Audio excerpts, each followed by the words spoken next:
Hi, I'm Katherine Roberts. This next stretch is great, especially if you do a lot of sitting, because what happens is that when we sit, we get extensive flexion in the hip flexors, which means that there's a lack of mobility and they're closed down.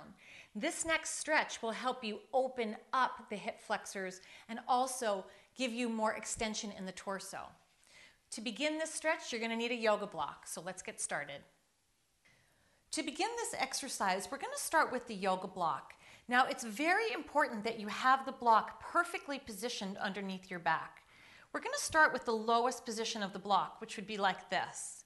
I'm going to lift the hips up. Now, make sure that the block is not underneath your low back, right? As you can see, this is causing my back to excessively arch, and that's not the intention of this stretch. You want to take the block and put it down by your sacrum, even close to the tailbone. Okay, now slowly extend the left leg out and you'll feel a stretch on the left side all the way through the hip flexors and up through the torso. And then extend the right leg out as well. And now bring your arms above your head, just slightly higher than shoulder height. Now the key here is to relax. This is a passive stretch, and we're using gravity to sink you deeper into the floor and also create more of this expansion of the hips and the torso. Feel free to lie in this position for 3 to 5 minutes and just relax and breathe deeply. What I try to do is visualize my body stretching with each exhalation. Now, it's very critical how you get out of this stretch. I want you to take your time doing this, please. Bend your left knee.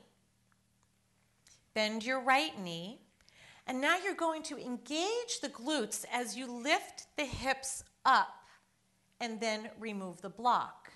Now, as you roll down one vertebrae at a time, very, very slowly, lengthening the spine. Rest here for a moment, and then just bring both knees into your chest and give them a nice big hug. Bring your head up to your knee, and you can hold that for 5 deep breaths. Practice this passive hip and torso expansion or stretch every day, and you'll feel much more mobility in your hips and greater freedom of movement.